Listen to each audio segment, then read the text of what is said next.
আসসালামু আলাইকুম। নিশ্চয়ই সবাই ভালো আছেন। আলহামদুলিল্লাহ আমিও ভালো আছি। আজকে আমি আপনাদের সাথে শেয়ার করব একটি বিশ্বের সংবাদ। কারণ মানুষ ছোট থেকে বড় হয়। আগে আমি পারিবারিক সমস্যা নিয়ে আলোচনা করেছি, এরপরে দেখা যায় যে সমাজের, এরপরে কিছু দেশেরও খুঁটিনাটি বিষয় শেয়ার করেছি। এখন করব বিশ্বের সমস্যা।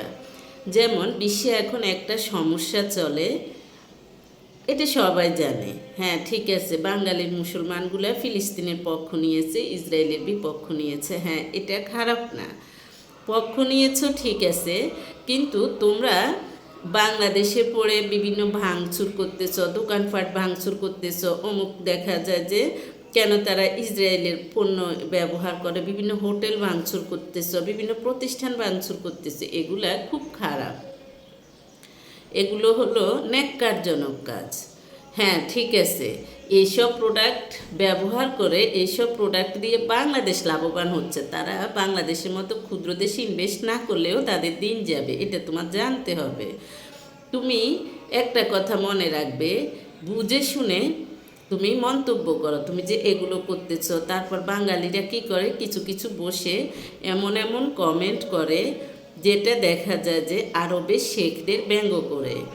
তারা কেন নামতেছে না, তারা কেন যুদ্ধ করতেছে না, তারা তোমাদের মতো বোকা না। তারা সৃষ্টিকর্তার কাছে প্রার্থনা করতেছে যাতে এদেরকে, এইসব মানুষদেরকে আল্লাহ হেদায়েত দান করে। হ্যাঁ, যুদ্ধ করতেছে, ভিতরে ভিতরে কার দোষ কার কি? হ্যাঁ, মুসলমান দেখেই তুমি যুদ্ধ করবা, কিন্তু ভিতরে ভিতরে ত্রুটিটা কার সেটা আল্লাহ ভালো জানে। তাই তারা সৃষ্টিকর্তার কাছে প্রার্থনা করতেছে যাতে তাদেরকে হেদায়েত করে দেয়। তোমাদের মতো ফালতু কাজ করে না, তোমাদের মতো ভাঙচুর করে না তারা। তুমি যে বাংলাদেশ প্রযুক্তি হয়ে, বাংলাদেশ এখন প্রযুক্তির দেশ, এখন তুমি বাংলাদেশে বসে বিশ্বের সব দেশের কাজকর্ম করতে পারতেছো। এই যে ফ্রিল্যান্সাররা এখন টাকা ইনকাম করতেছে। বাংলাদেশে বেকারের সংখ্যা কত বেশি, বাংলাদেশের মানুষ, তুমি প্রত্যেকটা পরিবারে ঢুকো, দেখা যায় যে যারা বিভিন্ন মিথ্যা কথার পটু, যারা ঘুষ নেয়া পটু, তারা হয়তোবা একটু দেখা যায় যে, তবে হারামের টাকা আরাম নেই, তারা হয়তো বাড়ি গাড়ি কিছু করতেছে। আর হয়তোবা যারা ব্যবসা বাণিজ্য করে ওইভাবে করেছে, তারা একটু বাড়ি গাড়ি করতেছে না। কয়জন চাকরিজীবী ভালো আছে বাংলাদেশে, এ কথা মনে রাখবে। কখনো আবেগে বশীভূত হয়ে নিজের দেশকে ধ্বংস করবে না, নিজের ধ্বংস করবে না। তুমি যে ফেসবুক ব্যবহার করতেছ, তুমি যে গুগল, টুইটার, এইটা সেইটা, তারপরে যে মোবাইল দিয়ে তুমি ভিডিও করো, প্রচার করো, সে মোবাইল কার আবিষ্কার? সব ইহুদিদের আবিষ্কার। বাংলাদেশেও সব কিছুই ইহুদিদের আবিষ্কার ব্যবহার করতেছে। বাঙালি কি আবিষ্কার করছে? বাঙালিরা হলো অন্যের ত্রুটি ধরা ব্যস্ত থাকে। তারপর কেউ দেখা যায় যে আবিষ্কার করছে, ওইটার অনুকরণে হয়তোবা দেখা যায় যে এসছে কম দামি জিনিসগুলো আবিষ্কার করে। প্রতিটা ক্ষেত্রে যে বাংলাদেশে সিনেমা তৈরি করে, কি করে? অন্যেরগুলা অনুকরণ করে।